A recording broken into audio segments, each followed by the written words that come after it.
Et donc, il faut arrêter d'intoxiquer les gens, M. Mahama. Et vous avez fait votre sortie, mais vous n'avez cité aucun article du Code pénal et de tous les textes que vous avez cités. Le texte sur la cybercriminalité, c'est pour autre chose. Sur la cybersécurité, c'est pour autre chose. Aucun de ces textes ne vous permet d'envoyer les gens en prison. Donc, vous êtes dans une dérive autoritaire. Mais ne vous en faites pas. Et vous savez, chers compatriotes, les gens comme ce procureur-là, que j'ai qualifié de dangereux, ces gens-là, quand ils font preuve de zèle, parfois c'est pour plusieurs raisons. La première raison, c'est peut-être pour sa carrière. Il veut continuer à préserver sa carrière. Soit le régime le tient par un dossier pourri. Peut-être la corruption. Je ne parle pas de lui seul. Généralement, dans les régimes autoritaires, les gens qui font preuve de zèle inouï, soit le système les tient, soit lui-même, il veut la promotion, donc il fait preuve de zèle, soit le régime dont il est au service le tient par un dossier sale. Généralement, c'est soit la corruption, un dossier de corruption, la drogue, une affaire de mœurs, ou bien un crime. Un crime. Et M. Kalaka Mahama, on va dire les choses telles qu'elles sont. Est-ce que la rédaction peut me projeter la une du journal que j'avais dénoncé, le fils de Puce Agbetomé? Vous voyez ce journal-là? Vous voyez la une de ce journal? Je vais dire quelque chose de très important.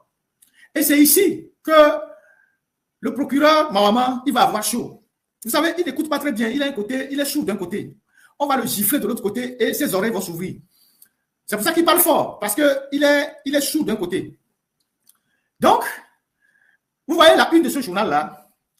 C'est un journal et c'est une publication que j'avais eu à faire pour parler du fils de Agbetomé. Il s'appelle Jerry Agbetomé, qui se passait pour un juge et qui était au tribunal, qui gérait les dossiers au tribunal. Et c'est d'ailleurs ce dossier-là qui a fait que M. Puce Agbetomé a juré de se venger et il s'est associé à Jacqueline pour nous arrêter, à Dédié pour nous arrêter. C'était une vengeance. Et Mahama a appuyé ce dossier avec le fils de Agbetomé. Et je vais vous expliquer pourquoi Mahama a appuyé ce dossier. Parce que quand on nous avait arrêtés, il n'y avait pas de façon formelle une plainte qui était déposée au tribunal. C'est Mahama qui a pris son téléphone et il a appelé le fils de Agbetomé, qu'il connaît très bien parce qu'il était son démarcheur au tribunal, en lui disant de dire à papa d'apporter la plainte. Vous voyez comment le procureur fonctionne. Et dans ce journal-là, où on avait mis en cause ce garçon, on avait mis en cause une dame aussi, qui était aussi démarcheur au tribunal. Elle était en stage, mais elle s'invitait dans les grands dossiers, elle traitait les dossiers comme elle était juge. Et cette dame-là, à l'époque, M. Mahama était substitut, deuxième ou troisième substitut. Et cette dame s'appelle Bellavi. Son nom est cité dans cet article.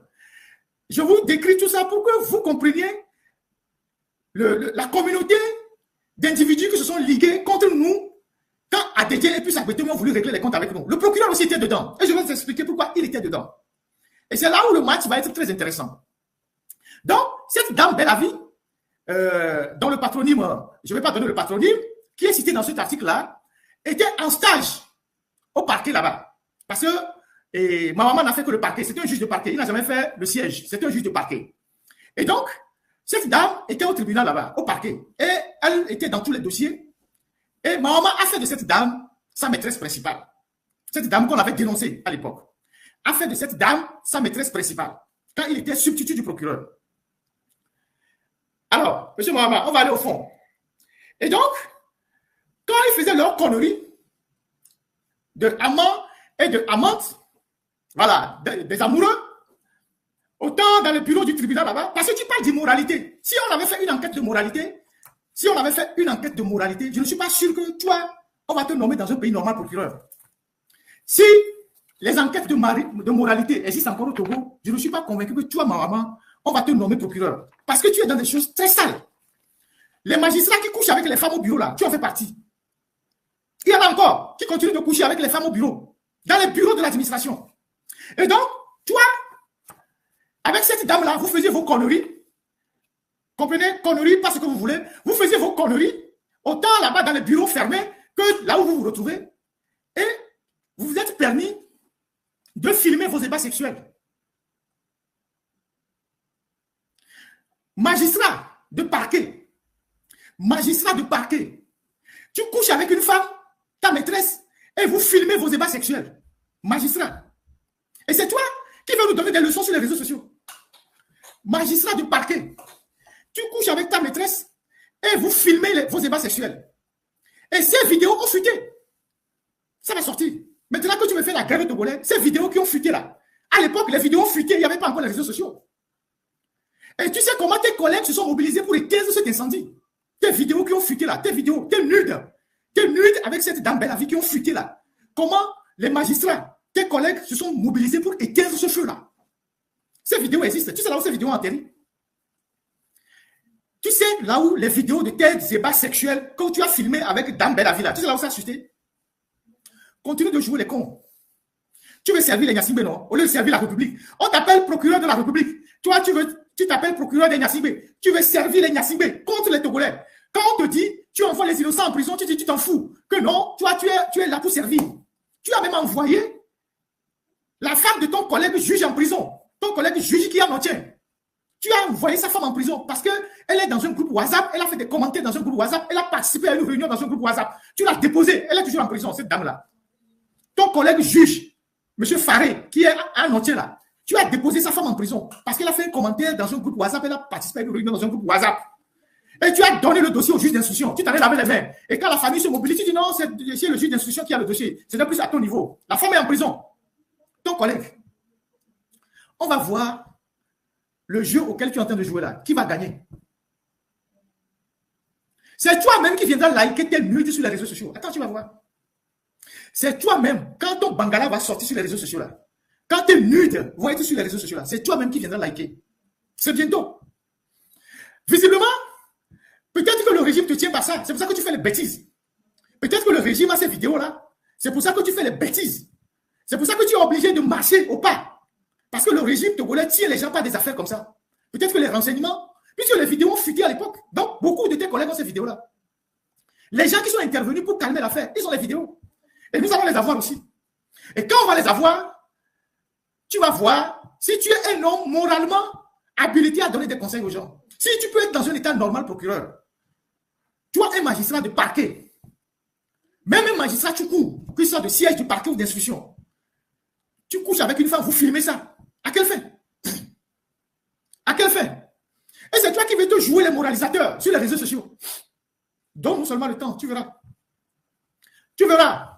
Tu sais de quel dossier je parle. Et tu sais tous tes collègues magistrats qui se sont mobilisés pour éteindre l'incendie. Et c'est toi qui veux venir nous donner des leçons. Tous les voleurs de la République là, il y a les rapports. Il y a les rapports de la Cour des comptes. Les rapports de Aplicia qui sont déposés sur ta table. Tu ne poursuis aucun voleur. Mais tu es aussi complice. Parce que si des institutions régaliennes comme Aplicia, comme la Cour des comptes, font des rapports et incriminent des individus qui ont détourné des millions du contribuable togolais. Toi qui es procureur, tu devrais te mettre en mouvement pour poursuivre les gens. Tu ne le fais pas. Mais tu es là pour des bêtises. Aller poursuivre les femmes de ton collègue. Aller chercher les activistes sur les réseaux sociaux. C'est pour ça que toi tu es procureur. Tous ceux qui ont volé l'argent et qui sont incriminés par la Cour des comptes. Par Aplicia, dont les rapports sont sur ta table. Tu ne t'es jamais fait la peine de les poursuivre. Il y a, dans le cadre des rapports de Covid, la société civile. Je pense qu'il y a, comment appelle-t-on, la Ligue des consommateurs du Togo, plus d'autres organisations de société civile au Togo, qui sont allés déposer plainte. Tu as classé la plainte sans suite. Ils sont venus déposer plainte au tribunal là-bas. Tu as classé la plainte sans suite. Et pourtant, c'est des rapports officiels, des institutions régaliennes. Et donc, tous les crimes qui sont faits dans le pays, les cas de torture, quand Amron est sorti pour dire on m'a torturé, il a décrit les scènes de torture qu'il a vécues. Tu n'as pas bougé de ton siège pour dire je suis procureur de la République, la torture est un fait imprescriptible, j'engage une procédure contre les tortionnaires. Rien. Tous les jeunes qu'on a déférés devant toi, que tu as déposés à la prison, qui ont été torturés au SCRIC, à la DCPJ, à la BRI, à l'ANR, tu n'as jamais poursuivi les tortionnaires, mais tu as déposé les victimes. Et c'est toi qui viens nous dire que si quelqu'un va partager, reproduire, liker, je ne sais pas quoi, il sera poursuivi. Par qui? Tu es devenu législateur. C'est toi qui vote la nouvelle loi. Tu n'es qu'un simple procureur de la ville de Lomé, du tribunal de grande instance de Lomé. Ta compétence ne va pas au-delà du Grand Lomé. Tu devais le savoir. Ta compétence ne va pas au-delà du Grand Lomé. Si le Togo tient à réviser sa politique pénale ou à voter de nouvelles lois pour le code pénal, à renforcer le code pénal. C'est le ministère de la Justice qui vient organiser une conférence de presse pour informer l'opinion. Parce que le ministère de la Justice, il est le patron de tous les parquets. Et il est flanqué des 2 PG et à la limite du ministre de la Sécurité. D'où vient que toi, procureur de la ville de Lomé, tu viens parler au nom de tous les procureurs. Tu es le major. Quelqu'un t'a désigné major de tous les procureurs du Togo. Tu es chef Akokoli, le chef traditionnel de tous les chefs du Togo.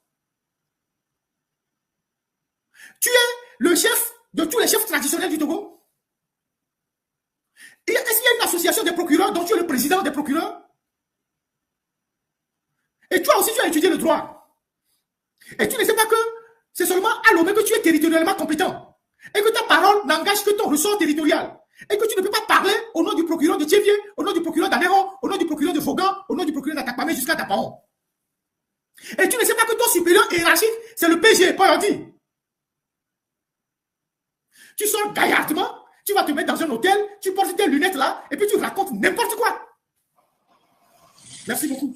Et tu penses que les Togolais vont croiser les doigts et te regarder faire parce que tu t'appelles ma maman. Tu vas périr avec les Nyasingbe. Je vais te dire aujourd'hui. Tu dis que tu t'en fous, non? Tu sais, ce que moi j'ai l'habitude de dire, tu es au service des Nyasingbe et tu es devenu le bras armé des Nyasingbe pour étouffer toute contestation dans le pays. Il y a plein de gens que vous avez déposés en prison. D'ailleurs, je fais une parenthèse pour penser à tous ces prisonniers-là. Les gars de Tigre Révolution qui sont en train de mourir un arrêt en prison. Jean-Paul Omolou qui est en train de mourir en prison. Afessio qui est en train de mourir en prison. Et comment appelle-t-on? Sartivi et tout son groupe qui sont en train de mourir en prison. C'est toi qui as déposé tous ces gens-là. Et comment appelle-t-on? Steve Rouya, et les jeunes qu'on a arrêtés le 6. Madame Yakade, Amron, et là maintenant Madame Koumaï Grace. Tous ces gens sont en train de mourir en prison. Pour rien du tout. Et toi, quand tu rentres le soir à la maison, tu dors tranquillement, tu vas taper tes maîtresses et tu filmes tes ébats sexuels. Et tu viens nous parler de moralité. Tu n'as même pas d'humanisme. Même pas un minimum d'humanisme. Tu vas chuter avec les Nyasingbe. Et moi, je t'ai toujours décrit la chute des Nyasingbe. Le jour où Fort va fuir là, il ne te mettra pas dans son hélicoptère. Hein. Parce que Fort ne va pas, il n'aura même pas le temps de mettre ses propres femmes dans les hélicos avant de te prendre toi le procureur.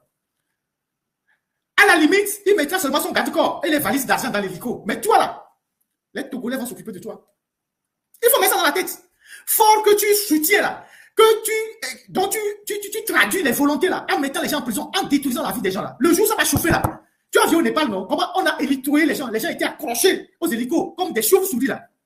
Fort, lui, il a un hélicoptère à Lomé 2. Le jour ça chauffe là, il prend son hélicoptère, il part. Mais toi là, toi Mahama, Talaka.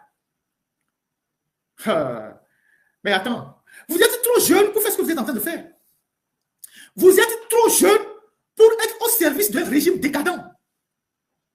Vous êtes trop jeune pour être au service d'un régime décadent, avec zèle. Vous allez en payer le prix au moment venu. Ce n'est pas, comment je dirais ça? Ce n'est pas une question de règlement de compte, non. C'est une question de logique. Vous allez trop loin dans votre méchanceté. Vous allez trop loin dans votre méchanceté. Vous êtes en train de franchir toutes les limites de l'inhumanité. Donc, vous aurez le retour forcément du bâton. Vous allez trop loin dans ce que vous êtes en train de faire. Face à ce peuple-là, ce peuple démuni, vous allez trop loin dans votre méchanceté. Autant ceux qui gouvernent que vous, les exécutants. Vous allez trop loin dans votre méchanceté. Les prisons sont remplies. Les gens sont en train de mourir. Et tu continues de dire, tu t'en fous. Dès qu'on envoie quelqu'un, allez, mandat de dépôt. Dès qu'on envoie quelqu'un, mandat de dépôt. Continue de délivrer les mandats de dépôt comme les petits pains. Il faut continuer seulement de délivrer les mandats de dépôt. Si le régime que tu sers en vient à te donner des instructions pour faire cette sortie imposture, cette sortie malencontreuse là, c'est que le régime a peur. Les menaces sur les réseaux sociaux n'ont pas empêché le Bangladesh de sauter. Hein. Ça n'a pas empêché au Népal de sauter. Ces pays aussi surveillent les réseaux sociaux, mais ça a sauté. Donc ce que tu es en train de faire là, tu es en train de creuser ta propre tombe. Demain là, les Togolais que vous êtes en train de martyriser, ils n'auront pas de pitié pour vous. Hein. Ils n'auront pas pitié pour vous. Vous prenez ça comme de la blague. Autant que vous êtes, vous tous, qui allez aujourd'hui au secours du régime avec zèle. Les Togolais ne vont pas vous rater. Hein. Prends-le comme tu veux. Ça, c'est la première des choses. Donc, ton problème de mœurs là, ça finira par sortir. Reste seulement tranquille. Ça, c'est le premier dossier. Le deuxième dossier, tu as